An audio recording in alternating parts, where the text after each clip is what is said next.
Fala galera, beleza? Estamos aí com mais um bloco de Direito Penal, onde a gente vai gravar nesse vídeo crimes contra a pessoa, mais especificamente começando a falar sobre os crimes contra a vida. Antes de mais nada, deixo como sempre aí para vocês minhas redes sociais, tá? Fiquem à vontade para seguir, para comentar que vocês virem por lá, beleza? Finge que é de vocês.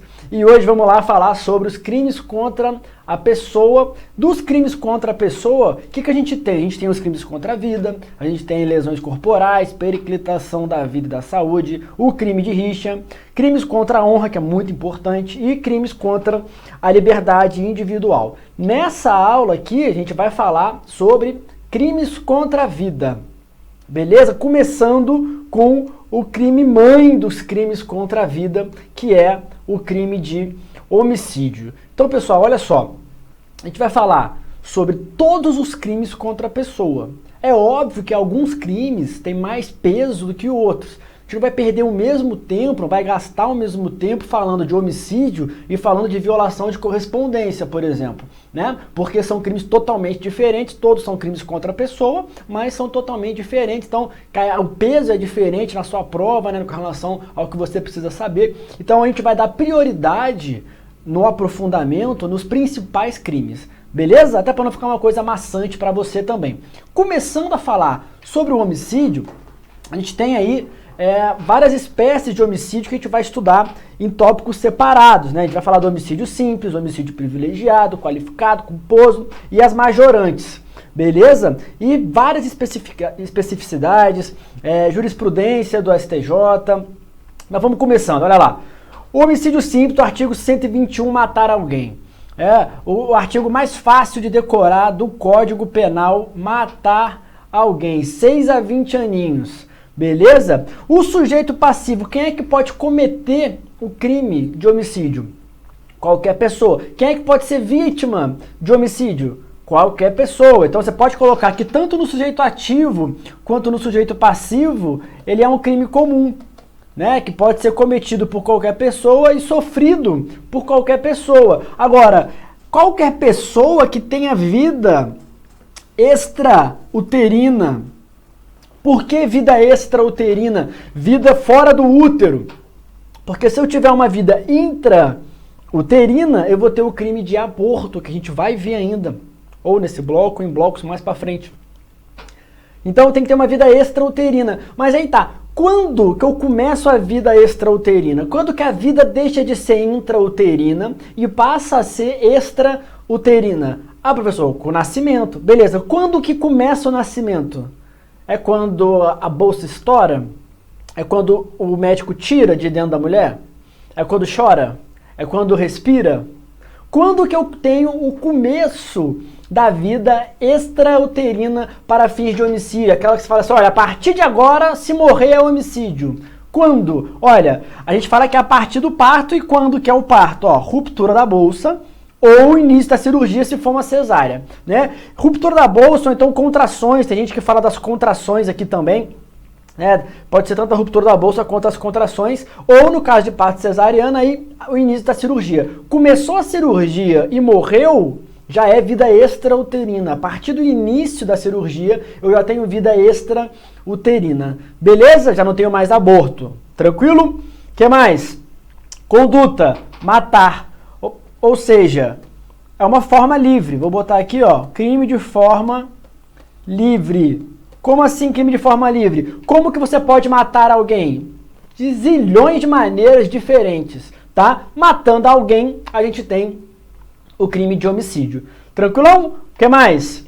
Tipo subjetivo. Olha, aqui no caput que a gente está estudando, a gente está falando do crime de homicídio doloso, né? Que admite aqui tanto o dolo direto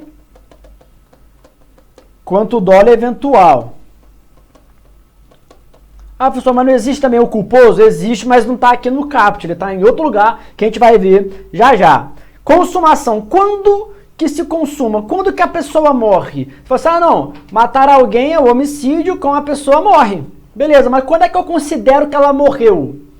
Quando? Ah, não, a pessoa morreu quando? Quando ela parou de respirar? Quando o coração parou de bater? Quando o cérebro parou de funcionar? E aí, quando que eu considero que uma pessoa morreu? Eu considero que teve a morte quando eu tenho o encerramento das atividades cerebrais. Beleza? Anota aí, acabaram as atividades cerebrais, morreu. E aí eu tenho o crime de homicídio consumado. Tranquilo? Olha a questãozinha aí. É caracterizada como homicídio a morte de feto atingido. Olha, só de falar feto, eu já não tenho mais o quê? Homicídio, porque o feto é uma vida intrauterina. Então, se a vida não é extrauterina, eu não tenho homicídio. Ô, questão fácil. Essa aí podia estar na tua prova, né? Ô, coisinha mais ridícula. Ó, que mais? HIV. Vamos lá, ó. Duas coisas importantes. HIV e os crimes no trânsito. Com relação ao HIV, pessoal, vamos fazer aqui uma observação. Imagina que eu tenho um agente que ele tem o vírus da AIDS e ele faz relação sexual com outra pessoa. Ele comete algum crime? A gente tem que analisar para saber o crime que ele cometeu, se ele cometeu algum crime, o dolo dele. Beleza? Então, se ele tem um dolo na ação, aí eu vou ter uns crimezinhos aí que podem acontecer. E o STJ, ele diferencia o crime. Você vai ver que na doutrina tem uma discussão gigantesca. Tentativa de homicídio, tentar transmitir o HIV ou transmitir o HIV, na lesão corporal. O STJ, ele diferencia o dolo do agente entre o dolo de transmitir. Se o meu dolo é fazer com que a pessoa fique doente que nem eu tenho um crime. Se o meu dolo é matar aquela pessoa, eu tenho outro crime. E é isso que diz o STJ. Olha só, vou botar para vocês aí na tela. Olha essa primeira aí, ó. Na hipótese de transmissão dolosa, tá vendo que aqui o dolo é de quê? Transmitir. Ó, na hipótese de transmissão dolosa, a conduta deverá ser apenada com mais rigor do que o ato de contaminar outra pessoa com uma doença grave, conforme previsão. Aqui, ó, lesão corporal gravíssima. Beleza? Essa aqui, ó, lesão corporal gravíssima. Vamos ver aí em blocos para frente. Agora, se o dolo é de matar, olha aqui que diz o STJ embaixo, havendo o dolo de matar, a relação sexual forçada e dirigida à transmissão do vírus da AIDS é idônea para a caracterização da tentativa de homicídio. Então você percebe o seguinte, eu tenho tentativa de homicídio se eu tiver um dolo de matar, e eu tenho lesão corporal gravíssima se meu dolo é de transmitir a doença. Beleza? Então você vai achar na doutrina a gente defendendo uma coisa, a gente defendendo a outra, mas o STJ ele consegue distinguir o dolo, e ele fala de crimes diferentes de acordo com o dolo do agente. Não é que antigamente o STJ entendia que era homicídio, agora ele entende que é lesão corporal. Se o dolo é de matar, eu sempre vou ter homicídio ou tentativa de homicídio. Eu fiz qualquer coisa com dolo de matar, se eu matei é homicídio, se eu não matei é tentativa, não interessa o que foi que eu fiz. Agora, se eu não tenho o dolo de matar, eu tenho que ver o dolo que eu tenho. Não, meu dolo aqui era de transmitir o HIV. E eu tenho uma lesão corporal, expressamente lá, aquela lesão corporal que causa enfermidade incurável, que é o caso da AIDS. Então eu encaixo esse dolo de transmissão lá na lesão corporal gravíssima de enfermidade incurável, beleza? O que mais? Olha aí. Então é isso que eu tô falando aqui, né? Ó, intenção de transmitir intenção de transmitir aqui, ó, dolo de transmitir, já falei, dolo de matar, já falei. Sem a intenção de transmitir. Pô, se o agente tomou todos os cuidados, fez tudo o que ele podia para não transmitir e acabou transmitindo sem querer. Se ele transmite sem querer, ele transmite por culpa. Então, se eu transmitir por culpa o HIV para alguém, aí eu posso ter uma lesão corporal culposa. Se essa pessoa morre sem querer, eu não quis que ela morresse, eu não quis que ela pegasse a doença incurável. Então vai ser lesão culposa ou vai ser morte culposa se ela morrer. Então ou eu vou ter lesão culposa ou vou ter homicídio culposo.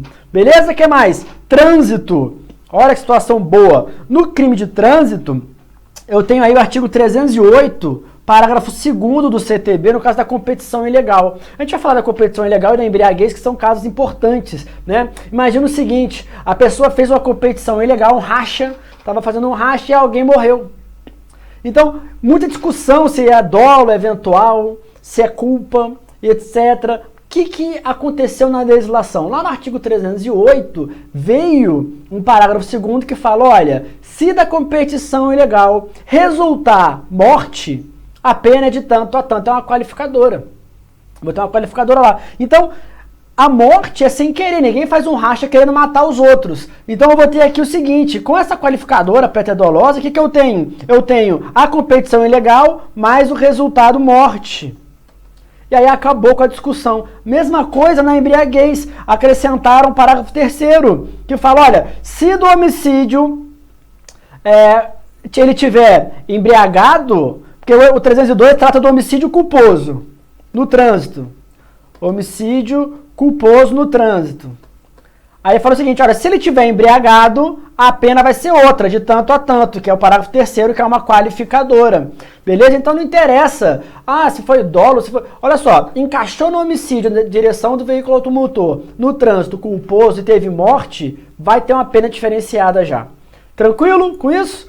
Maravilha, né? E para fechar esse slide aí, ó, hediondo, o crime de homicídio é um crime hediondo? Se cair na sua prova, olha, o crime de homicídio simples, ele pode ser hediondo ou só o homicídio qualificado que é hediondo?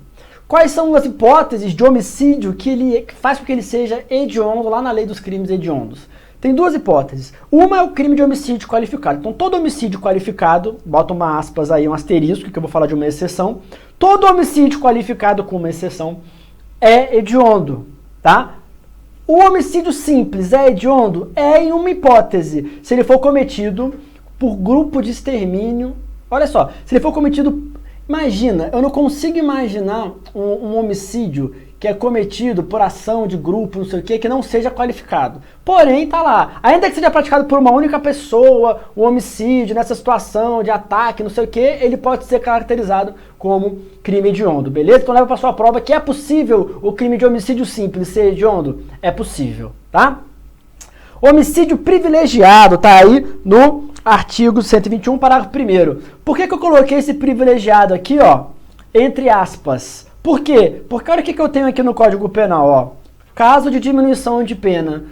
São sinônimos? Lógico que não, né? O que é o privilégio? O privilégio é o contrário da qualificadora. A qualificadora, ela traz um mínimo e um máximo de pena diferente. Então, se eu tenho um homicídio lá de 6 a 20 anos e a qualificadora é de 12 a 30, você percebe que ele mudou o mínimo e mudou o máximo da pena. Isso é uma qualificadora. O privilégio, ele teria que fazer o contrário. Então, em vez de ele botar o mínimo e o máximo maior, ele bota o mínimo e o máximo menor. Isso seria um homicídio privilegiado. Fala assim, olha, se for praticado homicídio nessa situação aqui, em vez de ser de 6 a 20, vai ser de 1 a 5.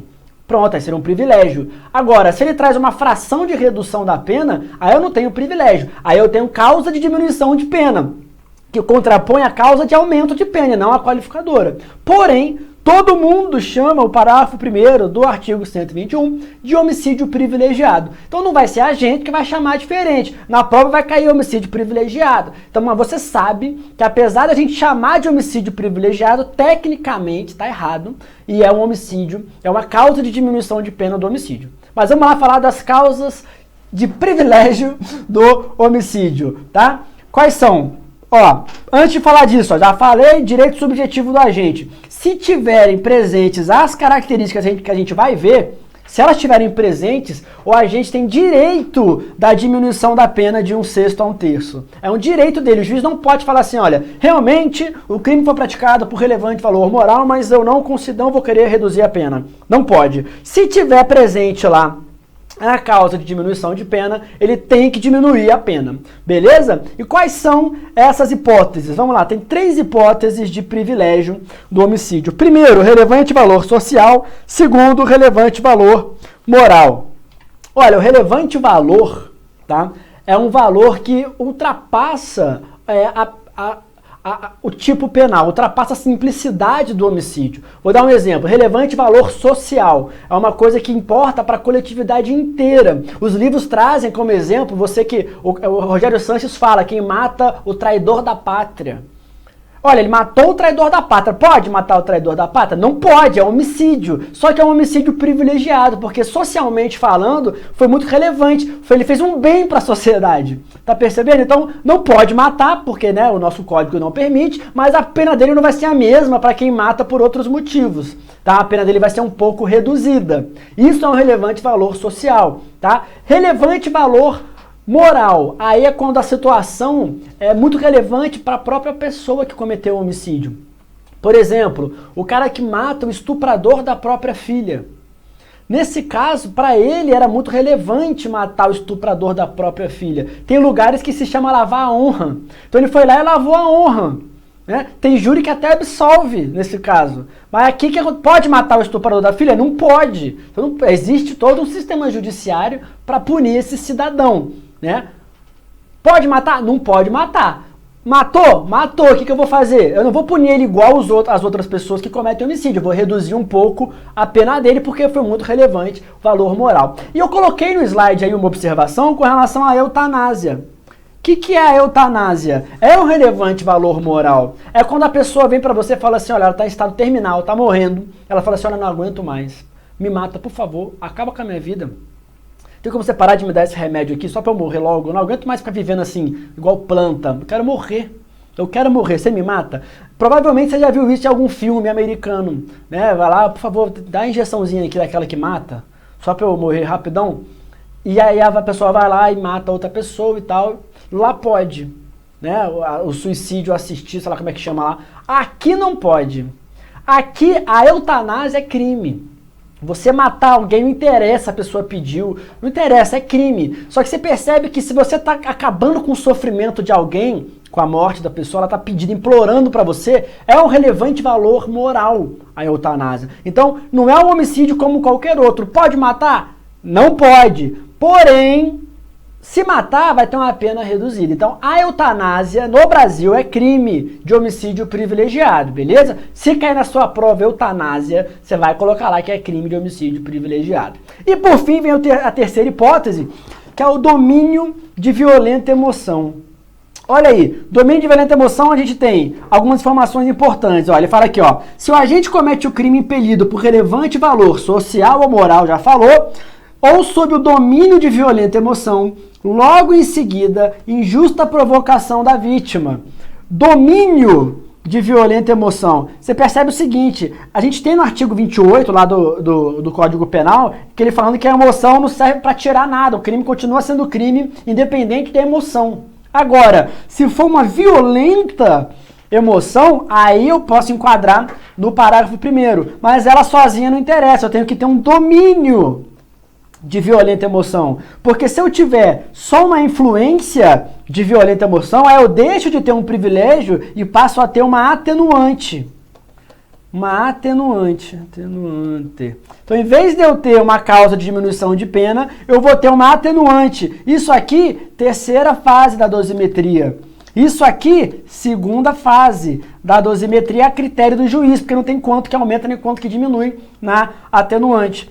Tem que ser logo em seguida a injusta provocação da vítima. Imediatamente. Imediatamente. Se for depois, aí eu posso caracterizar uma vingança. E a vingança pode acabar caracterizando um motivo torpe, uma qualificadora do homicídio, e não o privilégio. Beleza? Tem que ser, olha, um domínio de violenta emoção. A pessoa saiu de si.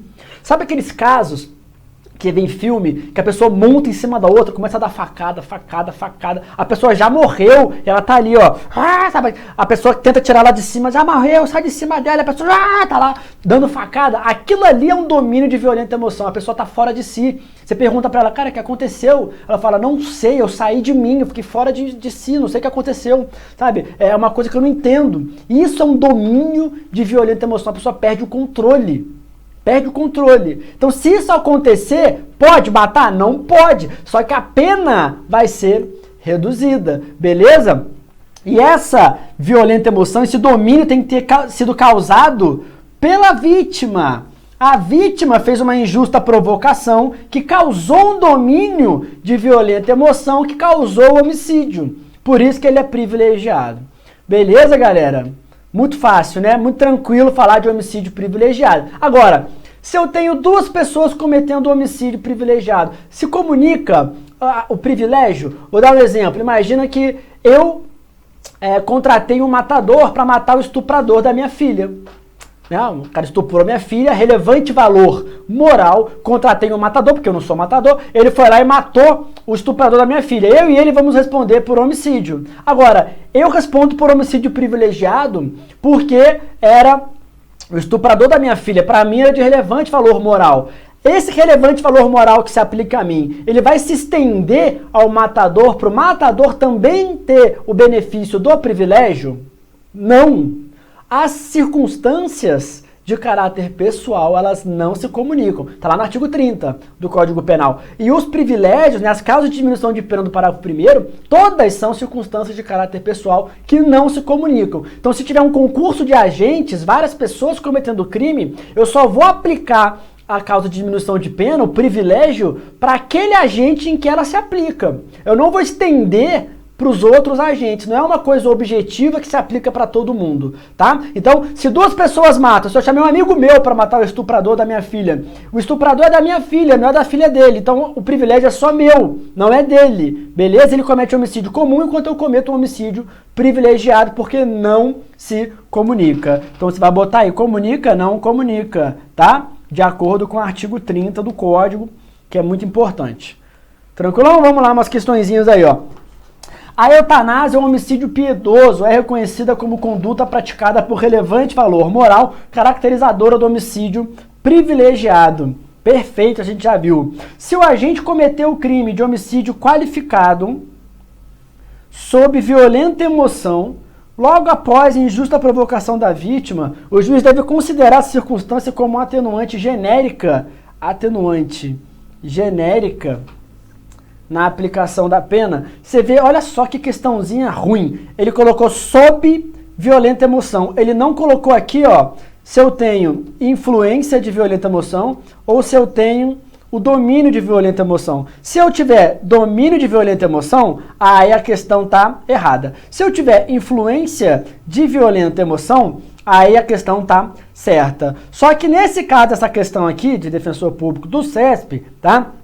Ele considerou ela como correta, como se eu estivesse falando do domínio. Mas fica aí a minha crítica, porque se for só influência, tá errado. Inclusive, eu resolvi um dia desses uma questão de 2020, em que a questão estava errada só porque estava influência em vez de estar domínio. Falava assim, o cometido com influência de violenta emoção é um privilégio. E estava errado porque não é influência, é domínio de violenta emoção. Na prática, qual é a diferença de estar dominado pela violenta emoção ou de estar só influenciado pela violenta emoção?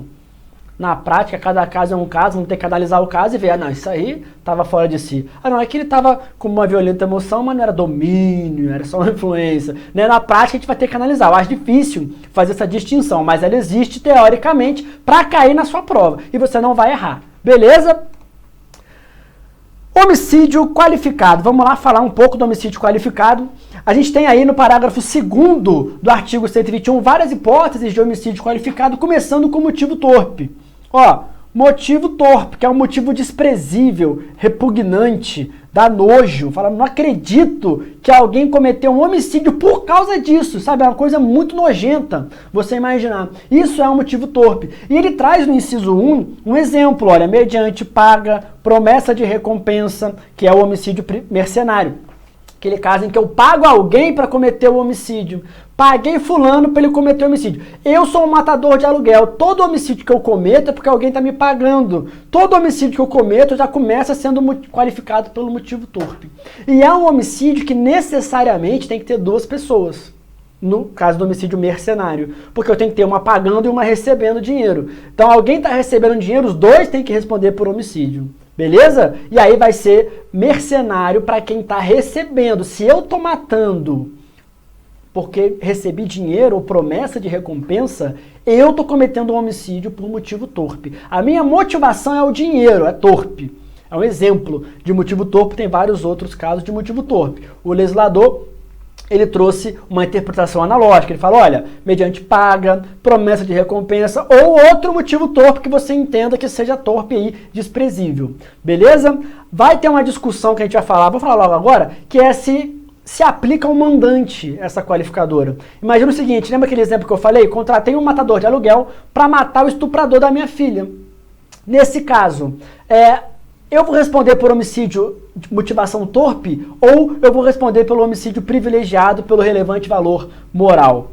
Tá percebendo? Se comunica ou não comunica? Para falar disso, eu trouxe o entendimento do informativo da STJ. Ele fala o seguinte, olha, nem sempre a motivação do mandante será abjeta, desprezível ou repugnante, torpe, né? Como ocorre, por exemplo, nos homicídios privilegiados, em que o mandante, por relevante valor moral, contrata pistoleiro para matar o estuprador da filha, que foi o exemplo que eu dei. Nesses casos, a circunstância do artigo 120, parágrafo 2º, o motivo torpe, não será transmitida ao mandante. Então, olha, nem sempre se comunica a qualificadora do motivo torpe no homicídio mercenário. Então, quem está pagando não necessariamente vai responder por motivo torpe. Quem está recebendo vai, está matando por dinheiro. Quem está pagando não, tem que ver o motivo pelo qual eu estou pagando alguém para cometer um crime. Pode ser que o meu motivo seja torpe também. Né? Eu não estou recebendo dinheiro em nada, estou pagando, mas pode ser que o meu motivo seja torpe. Ah não, vingança. Ah, eu estou pagando alguém para cometer um crime para mim, por vingança do fulano. Pô, nesse caso, o dele é torpe porque está recebendo dinheiro, o meu é torpe porque é vingança. Um exemplo. Beleza? Então, não se comunica. Se comunica? Não. Não se comunica. Tem que ver o motivo de cada um direitinho. Quando ele fala promessa de recompensa, prevalece o entendimento de que essa recompensa tem que ser uma recompensa econômica, tá? Se eu falo pro cara assim, imagina o seguinte, eu sou homossexual, falo pro outro homossexual o seguinte, olha, se você matar pra mim o ciclano, eu te prometo uma noite de amor no hotel mais luxuoso de Brasília. Aí a pessoa, maravilha, ela vai lá, mata a pessoa pra mim, pra ter a recompensa sexual. A recompensa sexual caracteriza o homicídio mercenário? Não, eu posso ter motivo torpe, porque pode falar pra mim, cara, isso aí é um motivo repugnante, ele matou só pra ter uma noite de prazer sexual, é repugnante, é torpe, mas não é mercenário, beleza? Não vai ser mercenário, o que não significa que não será torpe, porque vai deixar de se encaixar aqui, mas vai se encaixar aqui. E a vingança e o ciúme? A vingança e o ciúme sempre gera motivo torpe? É lógico que não. Por si só, a vingança sozinha não gera motivo torpe, mas a gente tem que analisar todo o contexto e é isso que a jurisprudência fala. Vamos ver, ó. A verificação, e mais um informativo. Vocês estão percebendo que cai pouco, né? Informativo, vocês vão ver que nas questões o que cai é informativo.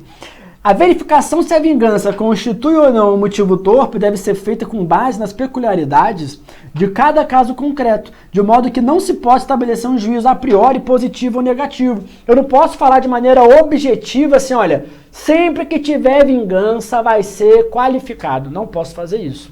Tá percebendo? Não posso, em hipótese alguma, tem que ver cada caso. E é isso que o Supremo fala. Ele traz aqui, ó, a vingança por si só não consubstancia o motivo torpe. A sua afirmativa, contudo, não basta para elidir a imputação de torpeza, que há de ser aferida à luz do contexto do fato, ou seja, cada caso é um caso. Se perguntar assim, a vingança ou o ciúme gera motivo torpe? A resposta correta é depende.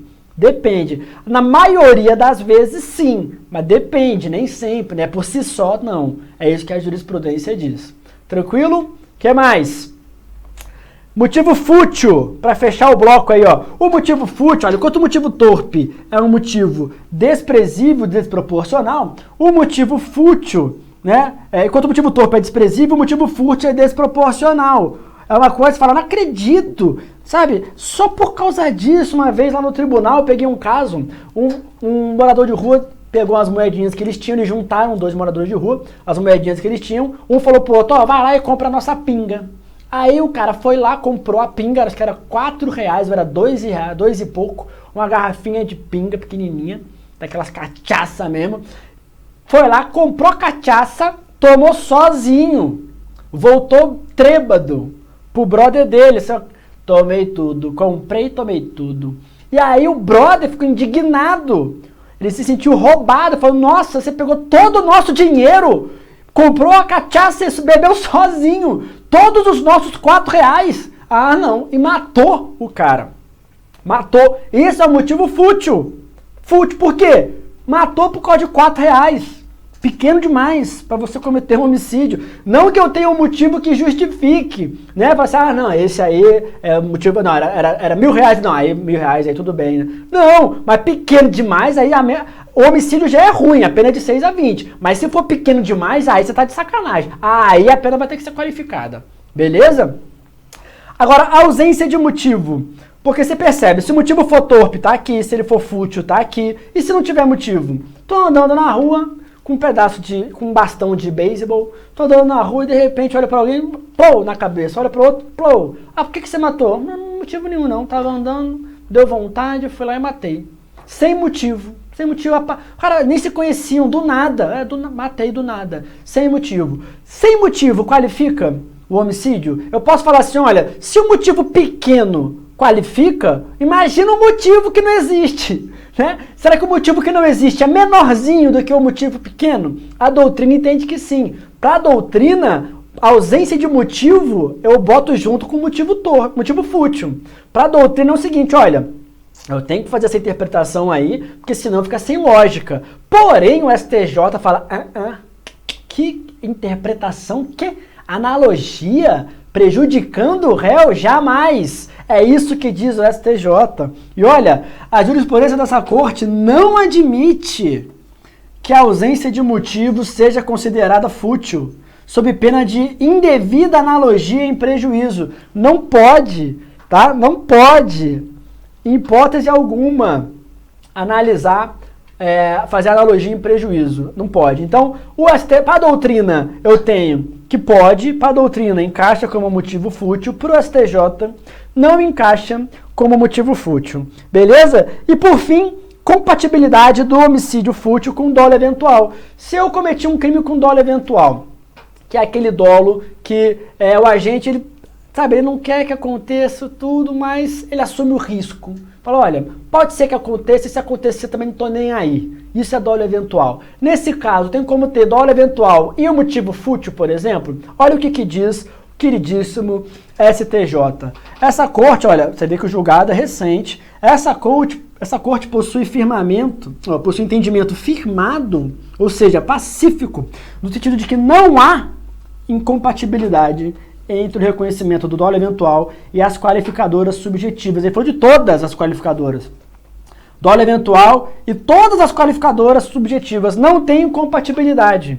Em vez de ele falar assim, há compatibilidade, ele fala, não há incompatibilidade. Não tem que falar assim, é incompatível. Não é incompatível, não. Tá? Por STJ, não é incompatível. Você vai ler na doutrina, vários doutrinadores falando sobre a incompatibilidade. Porém, está aí um julgado recentíssimo do STJ, ele falando que não tem compatibilidade nenhuma entre o dolo eventual e as qualificadoras de ordem subjetiva. Beleza? Com isso, pessoal, deu meia hora de vídeo, não é isso? Um pouco mais. Vou fechar esse vídeo aqui falando do homicídio qualificado. No próximo bloco a gente volta a falar mais sobre as hipóteses de qualificadora, vamos falar da majorante, do homicídio culposo, do perdão judicial, a gente vai encerrar o homicídio. Beleza? Fecha a conta então, passa a régua. Tchau, obrigado.